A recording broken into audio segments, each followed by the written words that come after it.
안녕하세요. 지금부터 온라인 수업 두 번째 시간 44강 수업을 해보겠습니다. 지난 시간에는 1930년대 후반에서 40년대까지 일본이 어떻게 우리 민족을 지배하고 다스리게 되었는지 공부해 봤는데요. 간단하게 한번 복습해 볼게요.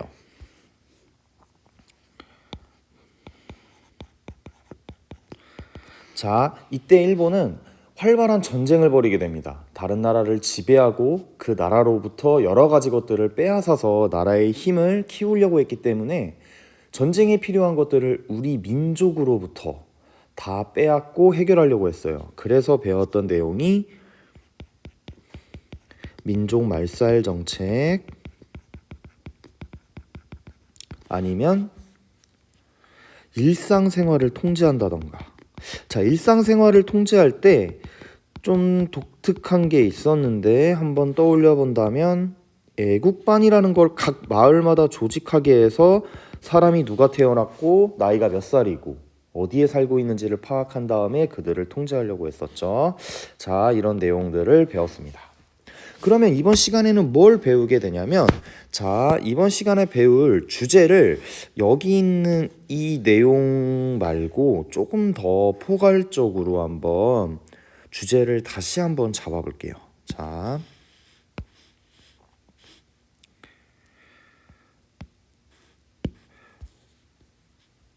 44강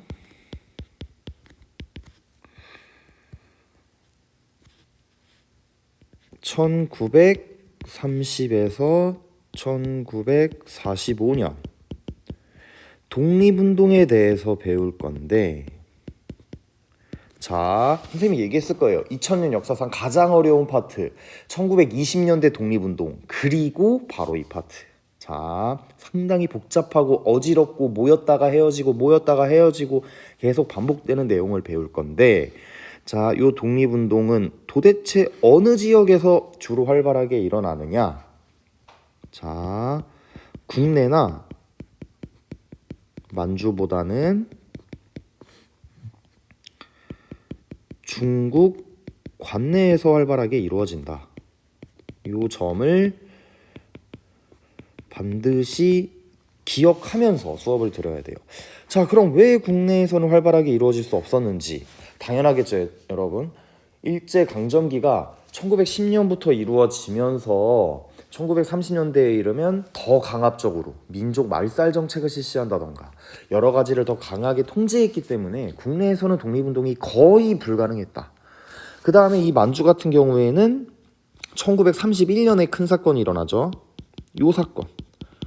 이 만주 사변으로 일본이 만주 지역을 점령하면서 이 만주 지역에 있는 독립군들도 여기서 독립운동을 하는 건, 독립전쟁을 하는 건 거의 불가능했어요. 그래서 중국 관내로 들어오게 되는데, 요거 지난 시간에는 아니고 한 2, 3주 전쯤에 배웠을 거예요. 이거 만리장성 남쪽에 있는 그냥 중국 본토 땅. 지도로 한번 볼까요? 자, 만리장성이 대략적으로 이렇게 있다면 요 남쪽, 요 밑에 지역을 중국 관내라고 합니다.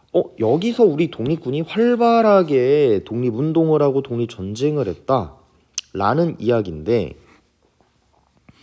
자, 그것과 관련한 내용을 지금부터 살펴볼 거예요. 그렇다면 어떻게 중국 관내에서 이렇게 활발하게 할 수 있었는지, 자, 이게 가능했던 배경은 어떻게 남의 나라 땅에서 독립운동이 활발할 수 있었는지, 그 배경은 선생님이 예전 수업에서 말을 했기 때문에 한번 찾아보시기 바랍니다. 자, 그러면 지금부터 이제 정리를 할 건데, 내용이 많진 않은데, 쓸 내용은 많지 않은데 복잡해요. 그래서 여러분들이 이렇게 펜으로 그리지 말고 요 정도는 남겨둔다라고 생각하고 정리를 하면 될 것 같아요. 자, 이거 직접 펜으로 쓸 필요는 없고 요 정도는 남겨둔다라고 생각을 하고 지금부터 본격적으로 필기를 해볼게요. 자, 중국, 우선 왼쪽 상단에 중국 관내라고 써봅시다. 자, 여기서 이루어진 독립운동에 대해서 살펴보겠습니다. 1930년대 중국 관내에서 일어난 독립운동을 상징하는 단체는 다행히도 우리가 배웠습니다. 자, 바로 요 단체입니다. 들어본 것 같은데 가물가물 할 거예요. 자, 이 단체를 알려면 누가 이 단체를 주도해서 만들었는지를 알아야 되는데, 자, 주도한 인물. 힌트는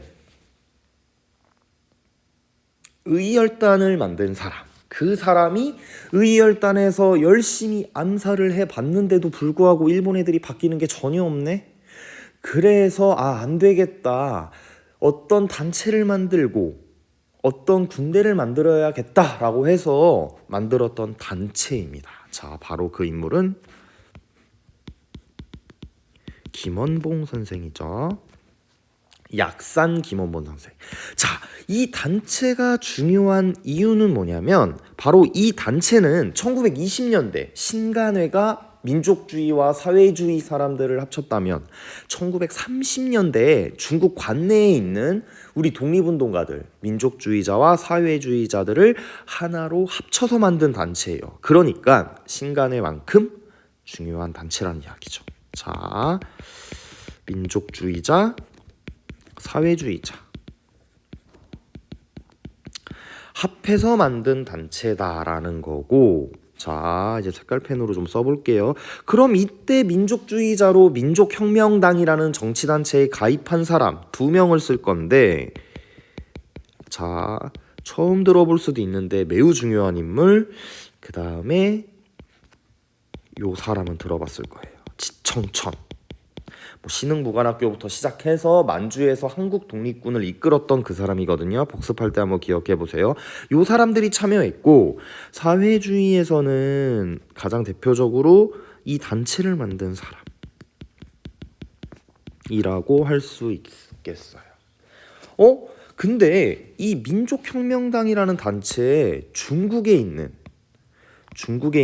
우리 독립운동가들을 하나로 모아서 만든 단체라고 했는데, 우리가 알고 있는 가장 유명한 독립운동가가 빠져있네. 이 사람이 왜 여기 없지? 누굴까요? 누구? 바로 김구 선생입니다. 자, 이 김구는 이 단체에 참여하지 않습니다.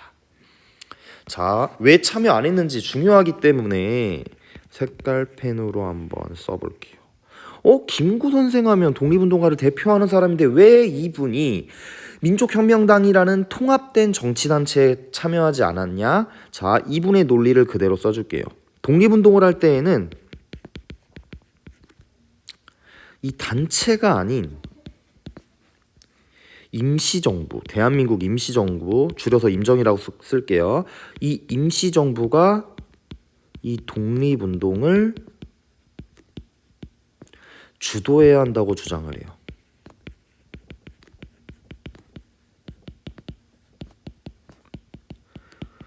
사회주의자랑 민족주의자가 하나로 합치는 건 동의하는데, 이렇게 따로 단체를 만들어서 합치는 것보다 다 같이 임시정부로 들어와서 독립운동을 하면 더 좋지 않겠냐라고 해서 이 단체에 참여하지 않습니다. 자, 여기까지 일단 이해를 해야 돼요. 이게 민족혁명당이 만들어지고 이 만들어진 단체에서 김구는 참여하지 않았다는 거. 자, 그러면 김구는 어디에 있냐? 그대로 상하이 임시정부에 있습니다. 자, 이 밑에다 쓸 거예요. 지금 여기서부터 이제 막 사람들이 막 만났다 헤어졌다 계속 반복될 거예요. 그래서 요 밑에다가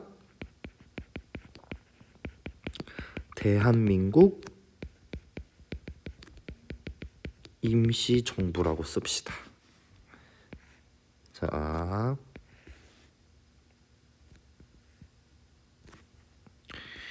여기에 주도하던 인물은 당연히 김구 선생이었을 거예요. 자, 여기는 중심 인물로 김구 선생. 그러니까 김구 선생은 민족혁명당에 가담하지 않았다. 자, 이걸 염두에 두고서 이제 우리가 뭘 볼 거냐면, 자, 이번 시간 좀 빡세니까 여러분들 조금만 집중해야 돼. 강의 영상 길이는 길지 않은데 내용이 진짜 복잡해요. 그래서 미리 한번 틀을 잡아봅시다. 일부러 여유 있게 틀 잡는 거예요, 지금. 틀을 한 이 정도로 잡아봅시다. 아마 밑에 공간은 남을 거예요. 자, 이런 상황에서 이게 한 1935년의 일이라면, 자, 민족혁명당에서 지금 민족주의자인 요분들이 합쳐졌는데 막상 합치고 단체를 만들어 보니까 이 단체, 민족혁명당을 주도하는 세력들이 누구냐? 바로 요 세력들이. 자, 이거 펜으로 색칠하지 말고, 요 세력들이 주도를 하니까 소외되고 약간 찌그러져 있던 세력들이 누구냐? 바로 민족주의 세력인 거지. 그래서 이 세력들이, 민족주의 세력이 어떤 선택을 하게 되냐면, 자, 이제 이거부터 체크합시다. 자, 민족혁명당을 사회주의자들이 주도하게 돼. 그래서 민족주의자들은 이 단체에서 소외가 됐네. 얘네들이 이 단체를 탈퇴합니다.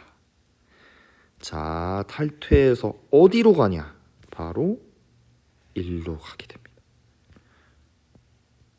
이렇게 체크해 볼까요? 그래서 이 세력들은 임시정부에 참여하게 되었다.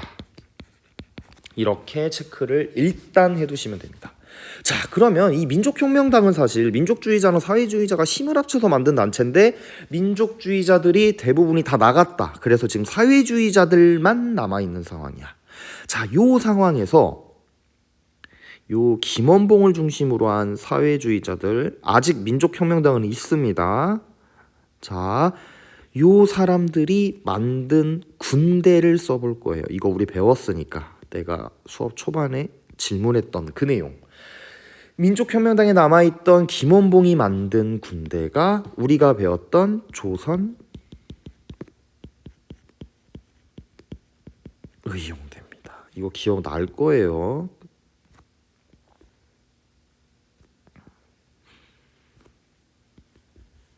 자, 이거 헷갈릴 수 있으니까 파란색 펜으로 군대라고 씁시다. 그리고 연도를 좀 써볼게요. 요때야. 그럼 이 조선의용대는 민족혁명당이 만든 군대지만 대부분이 사회주의자였다. 까지 일단 기억하고 있어야 돼요. 자, 아직 끝이 아니야. 이제 시작이야. 이제 또 막 헤어지고 뭐 합쳐지고, 독립운동가들이 독립을 위해서 정말 다양하게 활동을 했거든요. 자, 요거를 하나로 만들 거야. 자, 요렇게 해주고 이 민족혁명당의 카테고리를 이렇게 만들어주자.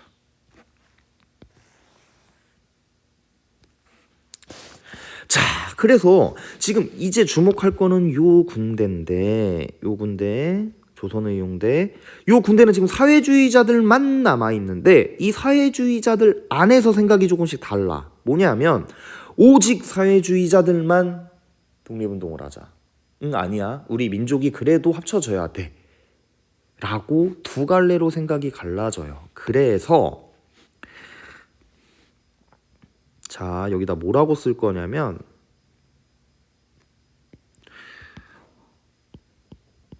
only, 오직 사회주의자들만 뭉쳐야 돼.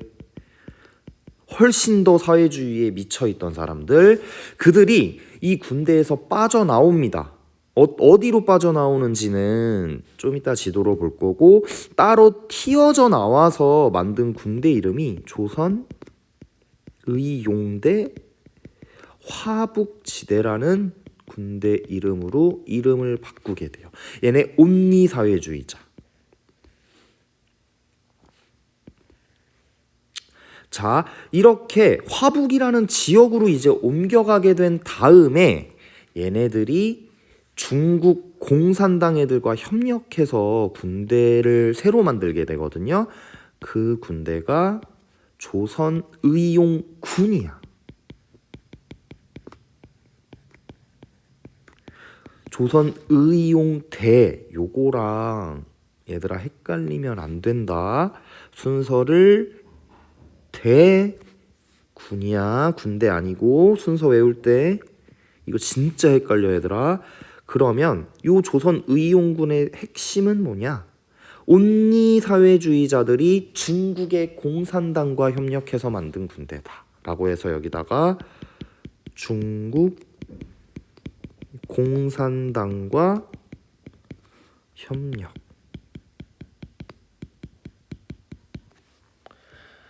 힘을 합친 거지. 자, 근데 요 조선의 용대 여기에서 온리 사회주의자들, 무조건 사회주의자들만 독립운동 하자라는 세력은 따로 빠져나왔고 남아있던 사람들이 중요해요. 자, 이 남아있던 사람들은 그래도 사회주의는 중요하지만 아직도 우리 민족은 하나로 합쳐서 뭔가 일본을 물리치자라고 생각했던 사람들이 따로 빠져나오게 됩니다. 자, 이렇게 빠져나오는데 여기까지만 밑줄 쳐보자. 얘네들이 어디로 가는지는 임시정부를 공부해봐야 돼요. 자, 남아있는 세력들 남겨두고 대한민국 임시정부로 가봅시다. 자, 여기서 임시정부 원래 수도가 어디였냐면 상하이였죠. 근데 요 전쟁을 계기로 우리가 배웠던 중일전쟁 연도 써줄게요. 다시 이걸 계기로 해서 상하이에서 충칭이라는 아주 중국 깊숙이 있는 지역으로 수도를 옮길 수밖에 없었어요. 자, 상하이를 비롯한 중국의 대부분 땅들에서 전쟁이 일어나게 되면서 이 정부를 충칭이라는 곳으로 옮겼다. 연도는 요때예요. 그러니까 중일전쟁이 터지고 나서 임시정부 수도를 엄청 많이 옮기다가 최종적으로 정착한 지역이 충칭이고, 이것도 좀 이따 지도로 한 번에 한번 볼게요. 자, 이렇게 수도를 옮기고 나서 정말 유명한 군대를 만듭니다. 임시정부에서 한국광복군이라는 군대예요. 이 군대를 만들게 됩니다.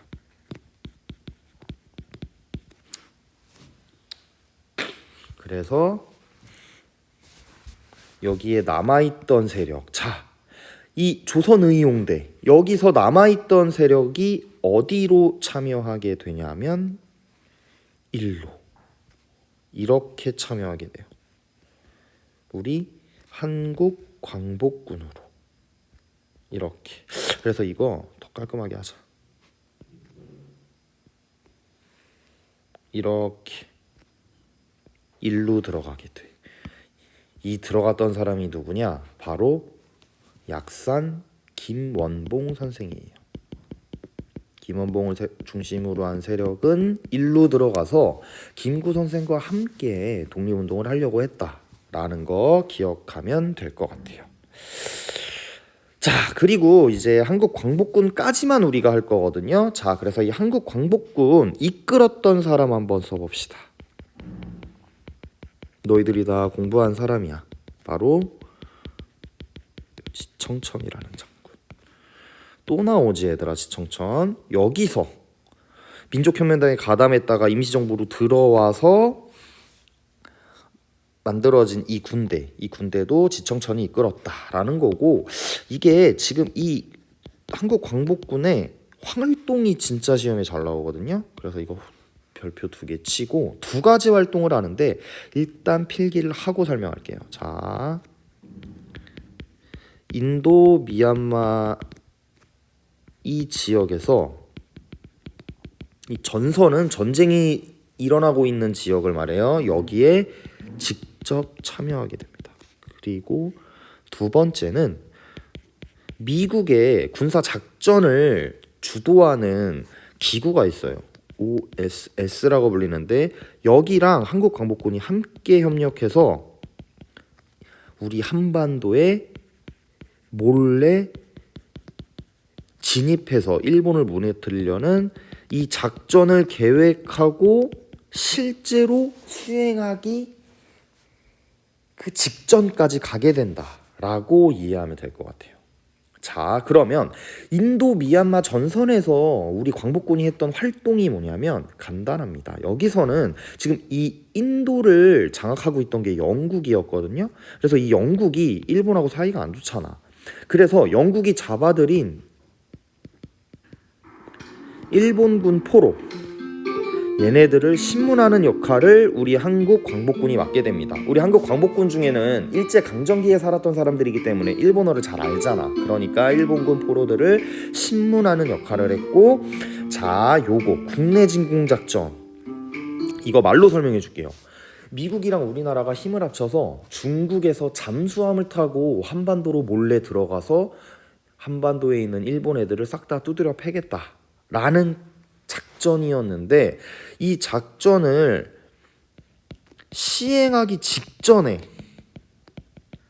일본이 항복을 하게 됩니다. 자, 미국을 중심으로 한 세력에게 항복을 하게 되면서 실제로 수행하지는 못했다 라고 이해하면 될 것 같고요.